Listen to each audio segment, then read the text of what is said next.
Hey guys, this is Tim from Arc Tactical.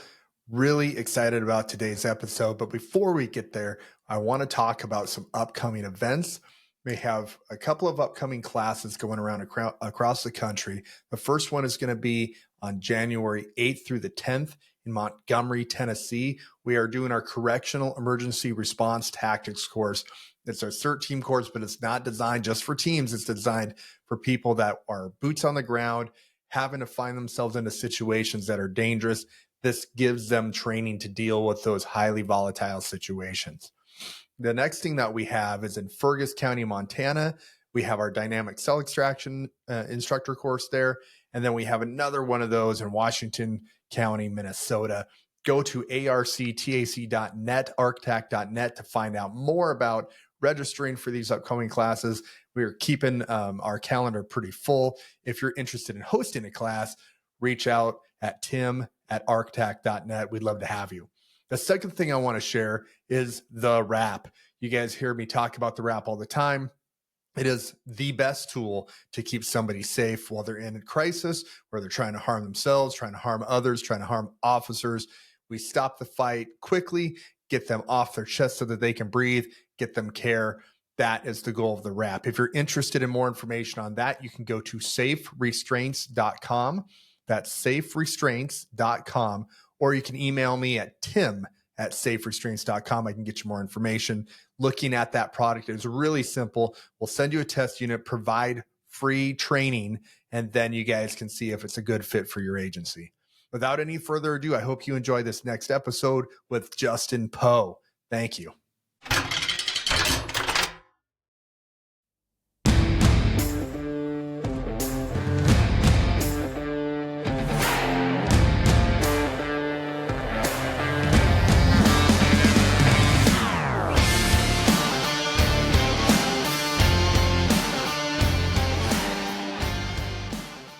I want to introduce my buddy, longtime buddy, Justin Poe, former corrections officer, now is doing some incredible stuff.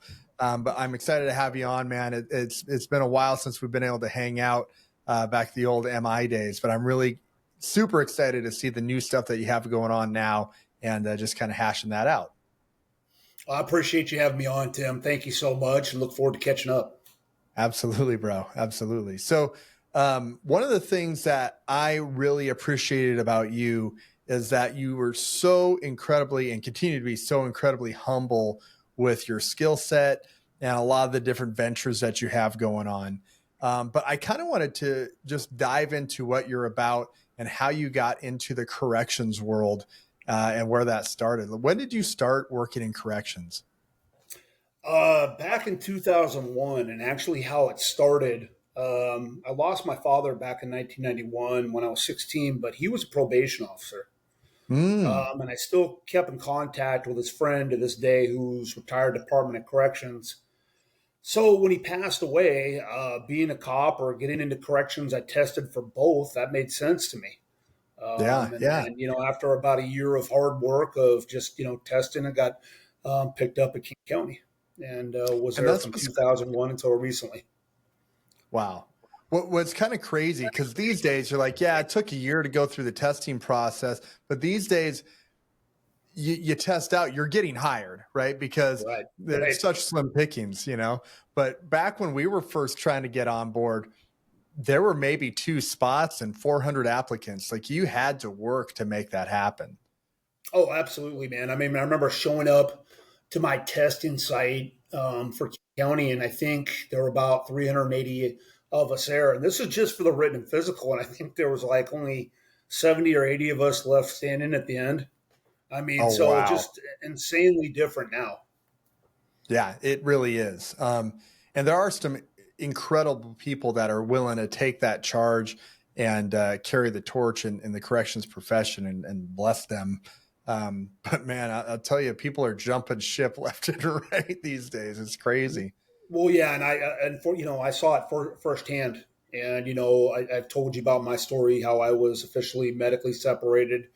I was bummed in the beginning, but it honestly, talking to people and looking back, it's turned out to be a blessing. I'm not happy how it ended, but looking back on it with all that is going on, politically right now. It's turned out to be a blessing, and my prayers are out for those guys that are still doing the men and women that are doing the job nationwide.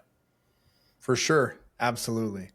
So you landed at county, and for those that are not in our area, county outside of Washington State DOC, probably the biggest corrections organization in the state of Washington. Is that probably accurate?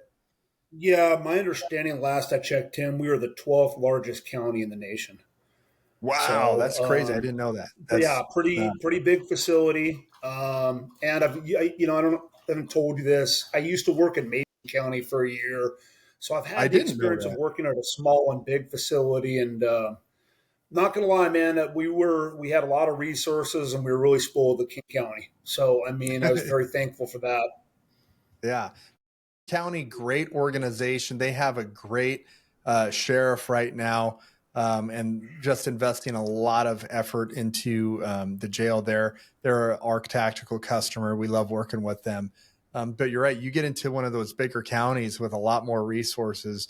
And for those of you that don't know county, there's really two locations of it, but the main location is in Seattle, where there's a lot of funding around there, and a lot of programs and a lot of grants and that type of thing to be able to fund that jail, because it is a big facility in a really gnarly part of town. So Yeah, absolutely. So, I mean, and like I said, where I'm very blessed and lucky is I got the taste of both. Working at a big agency and a small agency, um, guys at County, awesome group, yeah, awesome location. I have nothing negative to say about their department. Great group, and I was very grateful to be working for them. So, but it was nice, good experience getting a taste of a big and small agency, and just kind of learning the inside molds to both. for sure. So 2001, is that when you got onto county, or was that a year after that? So, a little kind of backstory behind that. I got hired on November 1st in 2001. And unfortunately, there are times where agencies run into budget cuts. Um, it was interesting during that time. County was proposing crazy budget cuts, and my ex wife at the time was pregnant with my now oldest daughter. And so you Mm, know how it is. You have kids. It's not about you anymore. It's about them and doing what's best for your family. So when I right. got word off this layoff was going to happen, I started testing for county, and it was crazy, Tim, because I was the last person to get laid off from county at the time. Oh, And wow. by the time that I got laid off, I was only unemployed for 2 weeks before I got on a county, which, as you know, in this field, it's pretty good at the time. Yeah, no Um, kidding. yeah, worked out at county for almost a year. County then, at which point, called me back to work, and I mean, again, everything revolves around family, better benefits, better pay there. So I ended up making the decision to go back, as tough as that was. Yeah, yeah. So, I mean, that's I would imagine the commute is a challenge too, going oh back and yeah, forth. yeah. But I mean, I was on the hour of the road each day, but here's the thing, Tim. I wanted to stay in corrections. At the time, yeah, it was really important to me. I felt like that was kind of my niche and my calling, and so it was important that I stayed in that line of work. yeah, for sure. You find that calling and you want to keep pursuing it. And what a lot of people don't, I've talked to a lot of people that are in corrections, and I think they don't really see corrections as a calling or a profession sometimes, because it really does kind of get stuck in the closet of the criminal justice system. But it truly is that. It's a profession. It is a very unique role. It's a very Right. unique responsibility, to manage and control and essentially live with offenders that have violated the law and have mental health issues and are violent and have all these Right. other problems, and be able to navigate that and then help them navigate the court system. I mean, I've talked to many, many law enforcement officers that will say, "Yeah, I'll be a cop. There's no way I'd be in a jail. I couldn't do that." And so I think it's really valuable to identify, man, yeah, no, I was good at this. This is good. Well, right, and it's funny that you say that, and that's a very valid point because there's always that argument: is correction first responders or not? We don't always get the Mhm. credit. I think for any person that has put on the uniform and done it even for a short period of time, I think would very humbly say that we are. I mean, Yeah, for when sure.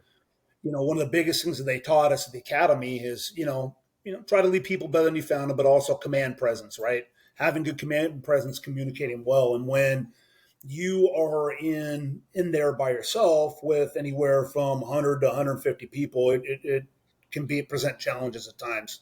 So, I mean, Yeah. to me, how you treat people, how you talk, how you communicate, that's going to determine whether you have a good day or a bad day. Because what I used to tell people is try to leave people better than you found them. However, these guys can control how your day goes.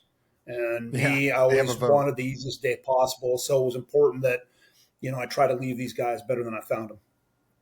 Yeah. Well, and you're absolutely right.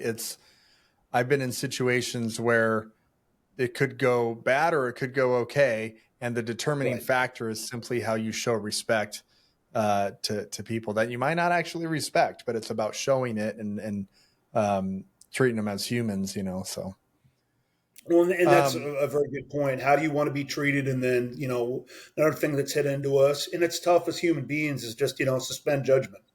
You yeah, have to if you want to, have a lengthy career in this as much as possible. And that can sometimes be difficult. for sure. It's incredibly difficult. One of my mentors when I first started gave me some advice, and that's never read the narrative of the arrest report.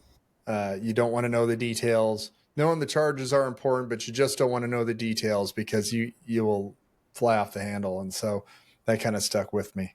Right. Yeah, So those are good words to live by. I mean, yeah, unfortunately, I had to read more super forms than I've wanted to. And after a while, it does kind of take a toll. yeah, for sure. So you get into corrections. What was your training experience like when you first joined up? What did that look like for you?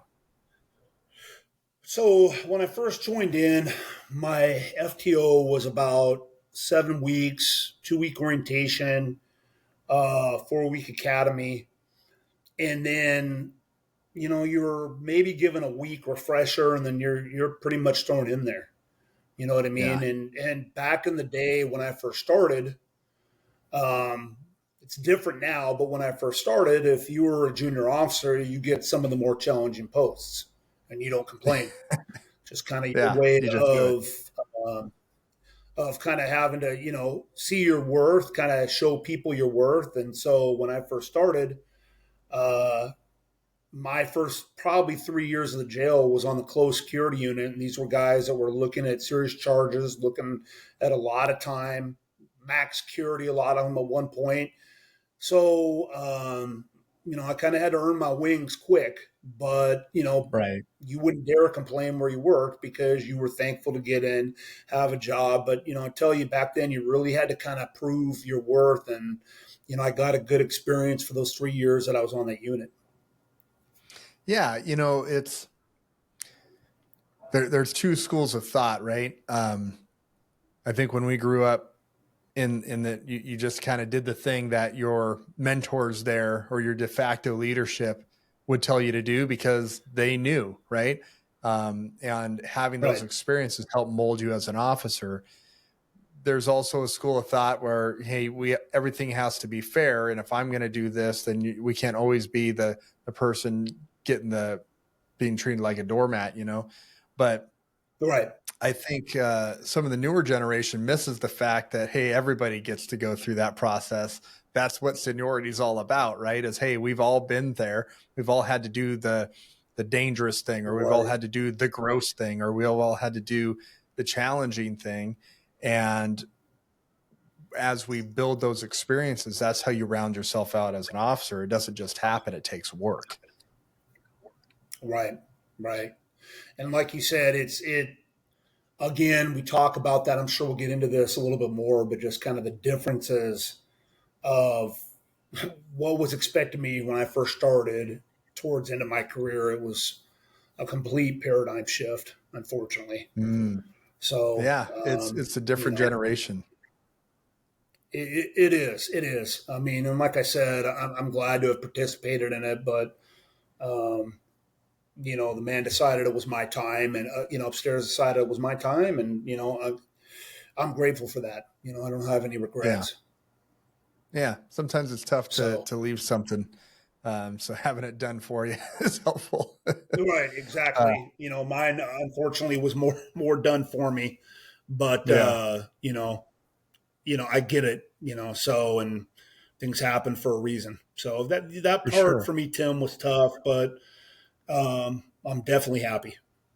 So Yeah, I think we'll get into that because it's kind of an interesting component of your story, because of how well you're doing now, right? I think it was kind of the catapult that right, pushed you to conquer some things. But before we dive into that, I want to talk about how you got kind of lined up with the training environment, because we met each other doing training at the academy in our defensive right, tactics program, right?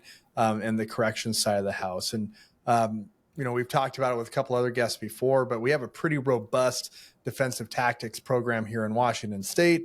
Took, I think, to absolutely, be a master instructor is what, like 1,200 hours of training time and a bunch of yeah, craziness. about that. But yeah, it's just nuts. But I mean, really, it's an incredible experience to have been able to gone through that. And the ones that got to stand in that room after the fact, after having been through that process, really had a tight knit that meant something, right? And so that's Absolutely, how we yeah. connected. When did you start going through the DT instructor route?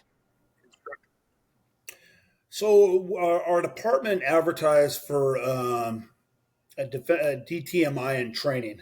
I want to say Mm, back in 2005, 2006, and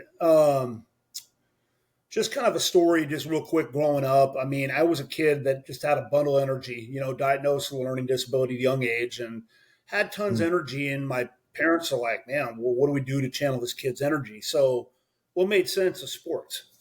right. Um, did a lot of different sports: wrestling, football, baseball, and honestly, if it wasn't for some of my teachers and coaches, who knows where I'd be today. And so I Mm, was like, okay, wow. I mean, this is something that I'd like to do. My way of kind of, giving back. This seems really, really fun. I love helping people.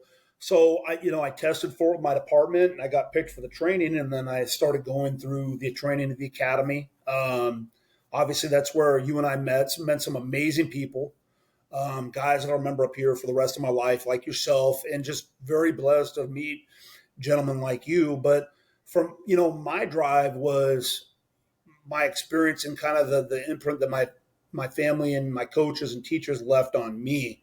And I was like, man, I want to do that. I want to give back to people that were so gracious to help me into my development. So being, once I got there, meeting guys like you, Gary Drake, people like that, and obviously Bob Bragg, yeah. and then of course my, former instructor, Brian Davies, that was kind of my drive, you know what I mean? And my Right. motivation to, continue to persevere through and work hard and get certified. Cause, as you know, Tim, that's not an easy route. It's tough training. It is tough training, but it's good, right? It develops you not Absolutely. only physically and skill wise, but also intellectually, right? Being able to go into a room, and hold conversation with people that you never thought you'd be able to before. So it's a pretty big blessing that we were able to go through that together. I love that. Absolutely. Did you have a bent towards martial arts prior to that? So around that time, mainly my background was in wrestling, and then around in I want to say 2004, I ended up training with senior master instructor Brian Davies and Mm, Kaja Kembo, which is a Hawaiian martial art. It's kind of a hybrid art. Our foundation is Chinese boxing, Kempo, Judo, Jiu Jitsu. So, being the fact that we're a hybrid art, we steal stuff from other arts and make it our own. right, And right. with Kaja Kembo, we have a saying, regardless of your belt, white belt mentality, it's your journey. Mhm. So I latched onto that in about, I want to say 2004, 2005, been training it off and on ever since. And man, I enjoy it. I just, enjoy training. Um, And how crazy today is, you kind of look at it as an insurance policy, you know what I mean, that you hope you don't have to use, but unfortunately you may with the way things are, as you know. But, Yeah. I just enjoy doing it. So Kaja was my foundation, along with wrestling. And it tied into the master instructor certification ship really well. But then going through that training also too made me realize, and even to this day, how much further I still have to go. The journey doesn't stop. Yeah, yeah, absolutely. There's so many different avenues to go down, and it's funny you mentioned that saying that we actually have a T-shirt with that on there that says "This isn't training, this is life insurance." So it's the same idea as you got to have it, put the work in. So, well, very Absolutely, cool. it's not gonna train on its own, right? That's right. That's right. I hear you. I hear you. Well, so this is something that I think is important to look at is you ran both tracks, both physical skills with our DT program, but you've also done CIT, which is your mental communication skills as well. And that's pretty unique because most of the time you see one track or the other, but you really try to Right. put your feet in both ponds there. So that is awesome. Did you ever find any conflict between those two worlds? Yeah, all the time. Mm, Unfortunately, because man, we for your listeners that maybe are not familiar with the crisis intervention program, we team up with NAMI, the National Alliance of Mental Illness. What they do is they talk to us about a bunch of different mental health diagnoses. Hey, this is schizophrenia. Here's how to talk to them. Here's how to approach them. So we right, learn about all these cool mental health diagnoses. Again, we as officers are not diagnosing anybody. What we try to do, and we take that information back, is to keep our staff and the individual safe. So right, one of the things that I would do, and I would tell our staff before, if we had somebody in restrictive housing, before that door opens, hey, make sure they can follow simple instructions. Hey, my name's right, Officer Poe. Do you mind if we come in and talk to you? Yeah, could you have a seat on your bunk for me, please? right, right, Statistics show if they can follow those directives, Tim, that it's probably safe to enter.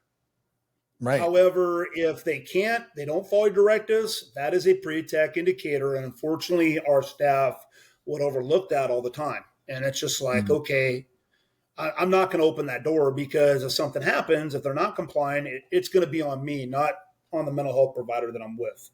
right. We're Because going again. let's make no mistake about it. Our job, you're there for one reason: safety. Yep, Ours and theirs, correct? And I think we can agree on that. Um, so absolutely. oftentimes I would bump heads with sometimes our mental health colleagues. Don't get me wrong, man. Some of them mean well. I appreciate what those guys do, but they would sometimes cross over and try to put their input in the safety aspect. And I'm just like, okay, stay in your lane, please. Yeah, yeah, you know, yeah. You don't know what you I'm don't not know, going to put right? I'm not going to put us at risk and that individual in risk. Right, And exactly. so those were some of the conflicts that I sent, I dealt with. And then also too, because I worked our mental health floor a lot, it was oftentimes frustrating from like some of our command staff. We had a concern or safety concern about somebody. Sometimes, unfortunately, it's like our uppers would talk to the mental health people and try to override what we did as Right, officers. And it's just like, okay, well, what am I doing here then? And right, so, I mean, you have respect for what everybody does, but for me and for a true organization to work, you need feedback from everybody in a for respectful sure, manner. for sure. Here's why we're doing what we do, explaining that. So and one of the things that would frustrate me is, I'll give you an example, Tim. We would have to go through suicide prevention and a lot of their training with our in-house MHPs, right? Okay. They would not have to go through defensive tactics training or use force training. And I think that was a critical piece missing, Tim, because they need to understand what we do, our policies, and why we do it. Yeah, We understand absolutely. yours. We've stepped into your realm and try to become better people. You got to make that same concession for us. And unfortunately, in my opinion, Tim, it just wasn't happening. And so Mm. that was like another uphill battle. And so I went to What do you think graveyard. drives that? What do you think drives the head in the sand mentality? Honestly, I think people not putting their egos aside. Mm, You know what I mean? I think people yeah, having certain degrees or certification and not being able to put their egos aside. I mean, because I think we can all agree, regardless if the person is in a correctional institution or they're out on the streets, we want them and other people to be safe, right? for sure. When they're not, that's how you run into issues. And so there was that constant butting head of Yeah, about people's housing, what to do with them, this, that, and it didn't seem like to me after a while, and I ended up going to graveyard and leaving the seventh floors because our input wasn't taken seriously, in my opinion. And in mm, fact, a lot of times we weren't even listened to at all. And then when I dig deeper, and I hopefully you don't mind me saying this, there were certain things that we didn't have policies on that we were doing, and I'm just like, okay, now you're really setting us up for failure. And I would yeah, go back and go, hey, we need a policy on this, and right. it was never fixed. So as you know, if you don't have your policy at that point, how many zeros are you going to put in the check? You know what I mean? Yeah, you might as well just start writing, you know. Right. So I mean, just those were kind of unfortunately just some of the uphill battles. And at that point, I just, I needed a change. And so the last part of my career, I went to graveyard, which was Mm, extremely new for me because for my whole career, I've been on the two busiest shifts. right, right. And I think, that's what kind of happens is, and we talk about this in a lot of our de-escalation classes, but um, we tend to recoil when we don't feel like we're being heard or we don't feel safe in that environment. We tend to hide. Right, Sometimes that shows up professionally by going into, night shift and staying away from the brass and that type of thing. right, Sometimes it's substance abuse. Sometimes it's the ultimate retreat, in suicide. But a lot of those things are all based out of feeling safe in your environment there. And if you're not being heard and you're feeling like you're at risk and nobody's willing to fix it, that's a tough spot to be in. Well, and it is, and you hit the nail right on the head. And I think I speak for some of the staff. A lot of people, I think just people in general, and I know you'll get into my business a little bit. I want to leave my customer base better than I found them. People want to know that they're appreciated. You For know what I sure. mean? That's like the biggest thing. And unfortunately, it was something, especially towards the end, that was really lacking.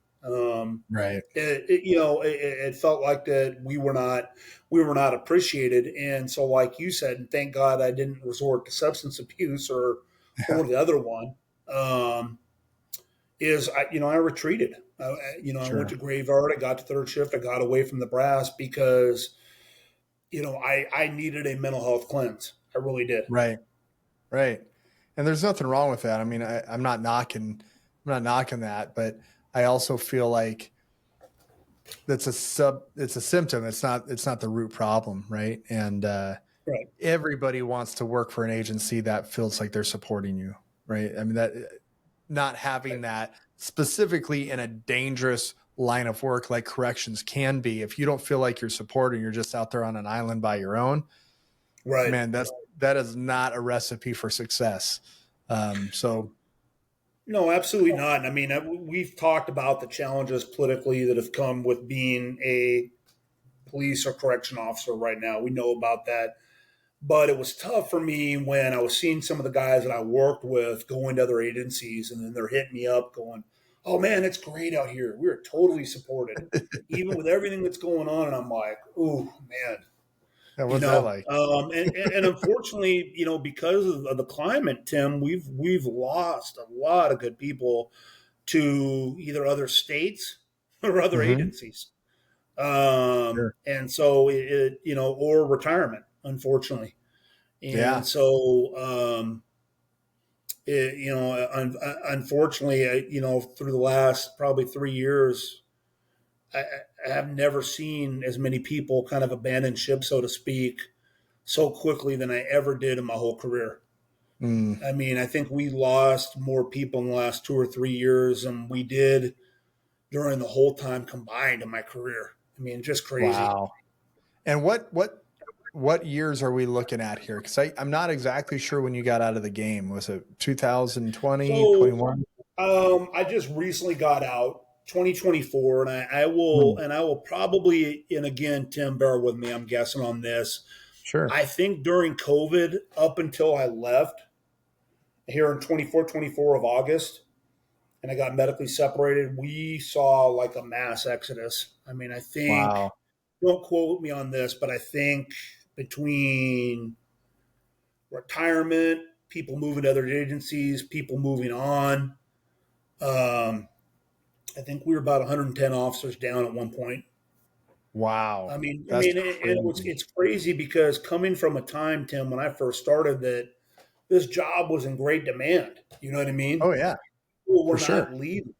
People were making a career of this to, hey man, regardless whether you're a junior guy that's been there 1 or 2 years, whether you're a mid-level guy that's been there 10 to 15, or a seasoned vet that's been there 20, 20 and Yeah. above, you have guys in all three realms that are just like, hey, I got to do something different. This is not working for me. And I mean, Yeah. I'm just one to believe. I'm one to believe that if you're not happy with something, grind and try to fix it. Yeah. Try to fix it. Or, the other thing that I always said is no one's holding a gun to your head, right? Like you don't have Right. to be there. So what's worse than leaving, I feel, is staying and whining and creating more of a toxic environment, because we saw plenty of that too. Right. It's like, dude, yeah, I do something different, you know? Right. Um, And I think that's where I kind of got to that point myself, Tim. I ended up going to third shift just kind of for that reason. yeah, I absolutely. needed a change. I had to do something different. It was tough, especially on my health, Yeah. but it was a change that needed to happen. And then, unfortunately, in August, it then came. So, I mean, again, I don't regret anything. I mean, I've had a great career. As much as I butted heads with my former employer, I'm very grateful for the opportunity that they have given me, and Right. allowed me to serve. And I've left my mark in a good way with what I've done in defensive tactics and crisis intervention. Well, I think you definitely have. I mean, you're well known in our industry, and thank you for your service. That's No, it's a huge no, you too, career, Tim, and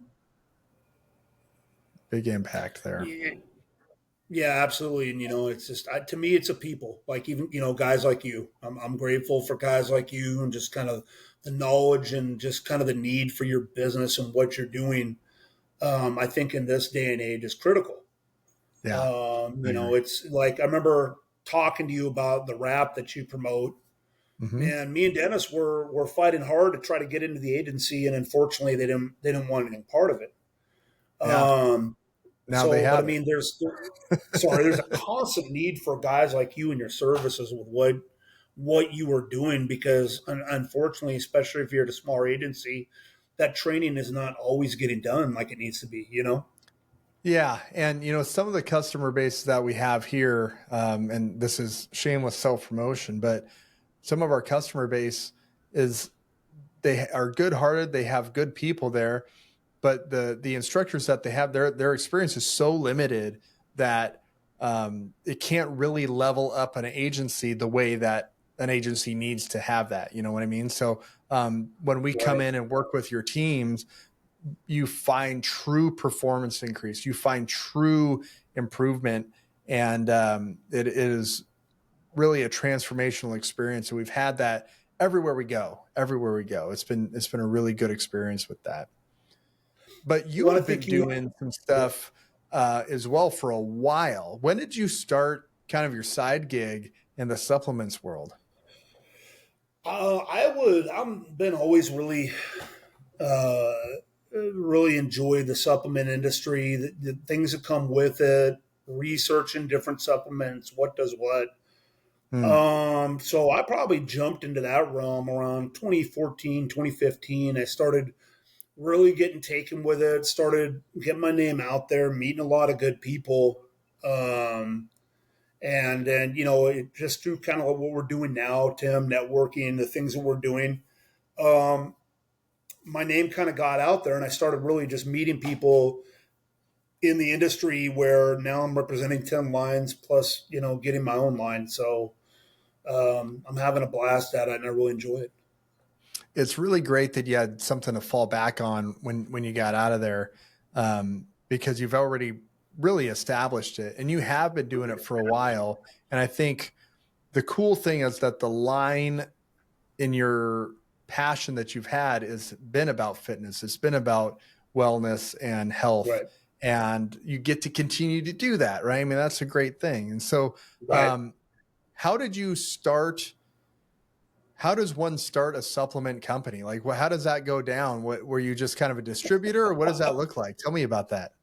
Well, I started first, Tim, by just repping other people's lines and then getting a Mm, percentage of the sales that I make. And, with sales, man, you know how it is. Some months are better hmm. than others, right?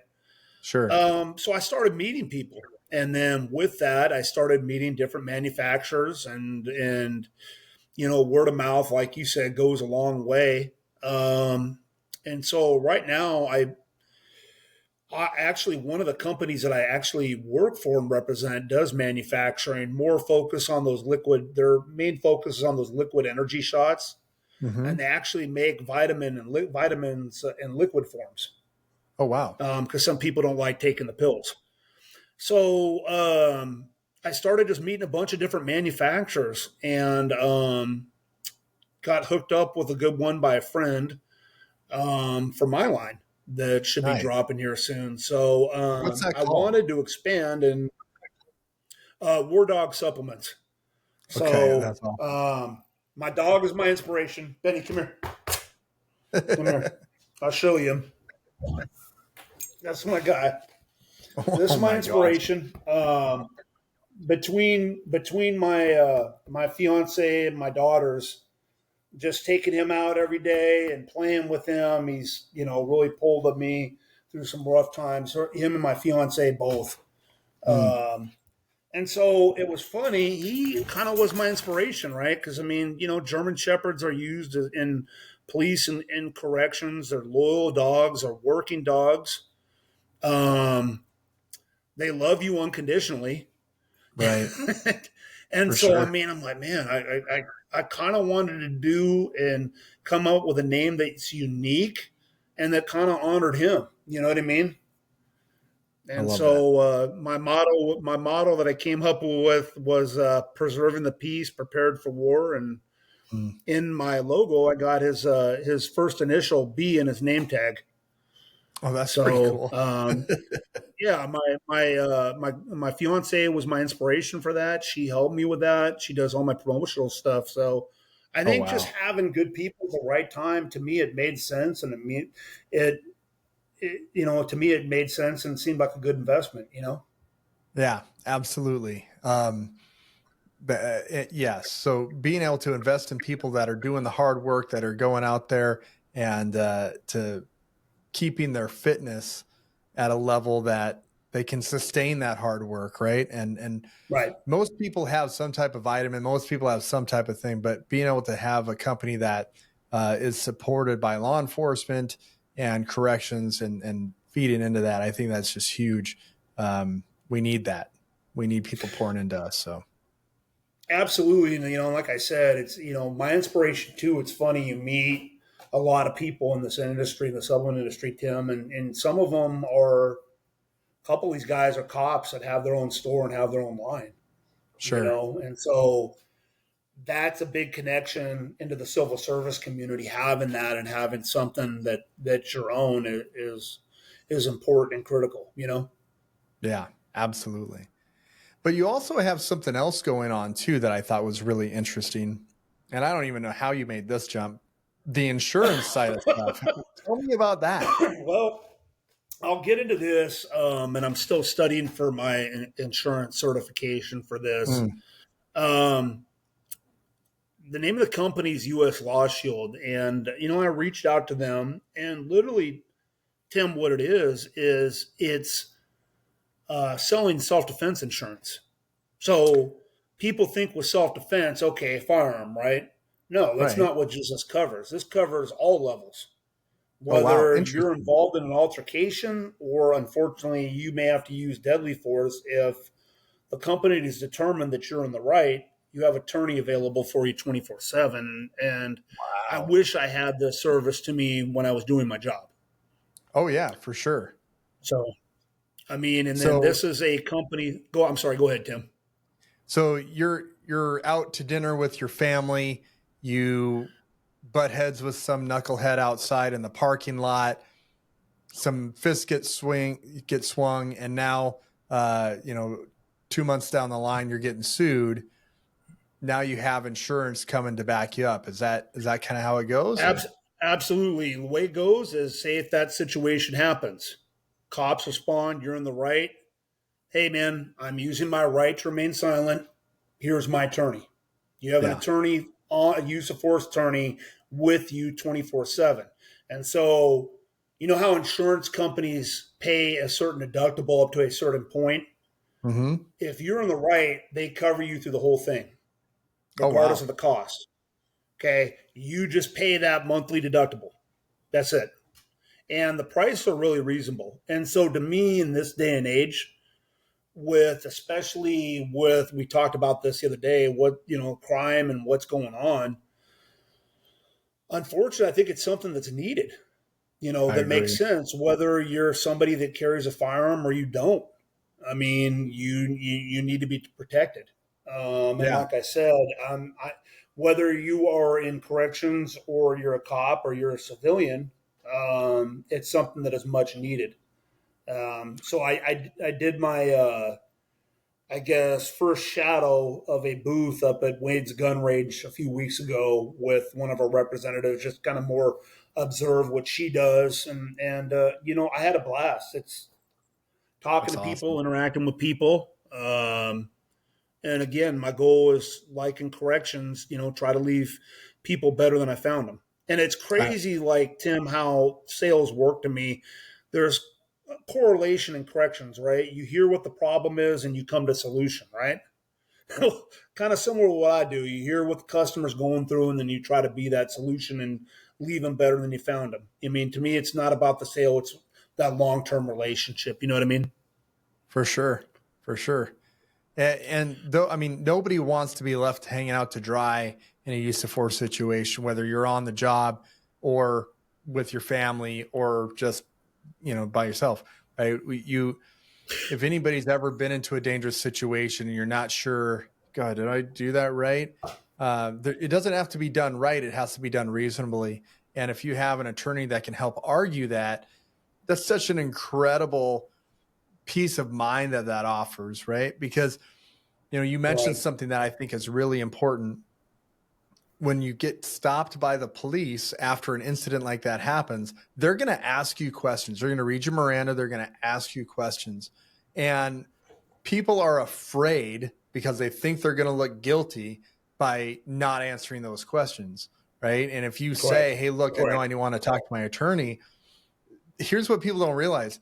When a law enforcement officer is in a gnarly situation and it goes south and now they're getting read their Garrity rights, the first thing they're going to do is talk to their guild attorney because it's Right. the Right. wisest thing to do, right? So there's no Right. shade that's being thrown that way. It's something that is a necessary part to protect. And any officer worth their salt, is not going to give you a hard time about that. You're just going to say, hey, Right. look, this is a bad situation. I need to talk to my attorney before I answer any of your questions. And you're not going to run into any static that way. I think that's such a wise way of going about it. Oh, absolutely. And Tim, you hit the nail right on the head to use one of your terms. That's what I tell people. Are your actions reasonable? That Mm-hmm. is a key. That is a key word, right? We can agree. That was it emergent. Because I think both Yeah. of us agree we're going to try to walk away if we can. That's a Right. goal, right? But unfortunately, things are so dangerous nowadays. You may not have that luxury. And Right. there were times it sucks because there were times where I'd use force, and even as an instructor, even though I know I followed my policy and continuum, I didn't feel supported. Right. And any Right. reasonable person like you and I, we don't want to use force, but that's the reality of our job. We may have to. Yeah. And so I think what this service does, regardless of who you are, it gives you that extra layer of protection because people are going, you're like, oh crap, well, what do I do now? What are my Right. rights now? What's going to happen to me? Am I going to be arrested? We give you that extra support that people need, you know? That's awesome. So I'm very So, excited to be teaming up with them. yeah. And what is that service called? It's called US Law Shield. US Law Shield. That is awesome. And I'm Mm-hmm. guessing, and we'll put all of that information in our show notes here, but um, if people wanted to learn more about that, where could they go? Where can they get a hold of Justin there? Like I said, to start, I can leave you the link. Sure, They perfect. are actually a company out of Texas. And then, as you know, the concealed carry laws are different from state to state. Hmm. But the way that I recognize it is, and that at least I've been told, we are one of the key companies here in Washington that are allowed to sell self defense insurance the way we do. Oh, nice. So, because the concealed carries are a little bit stricter up here than other states. Yeah, for sure. So, yeah. And so, like I said, we do provide those services. When we get off here, I can, leave you the link. Anybody that wants to share that or want more information, please hit me up and let me know. Awesome. That's very cool, brother. I appreciate you doing this, man. It was great to hear your story. You can see the passion that you had for the industry, and now you can take that passion and take it into other worlds and just really make those more beneficial for the people that are in those worlds. So thank you so much for doing what you do. Thank you for your service. And thanks for hanging out for a little bit with me today, man. It's good to catch up and hear your story. Yeah, hey man, thank you for having me. I mean, you and I go way back, and I appreciate everything that you do for the industry. Keep training, keep going with that. I mean, thank you for what you do because I think you guys oftentimes are overlooked, and you guys need to hear that. So again, thank you for everything. Thanks, man. That means a lot coming from you, brother. Thank you so much. All right, that's a wrap.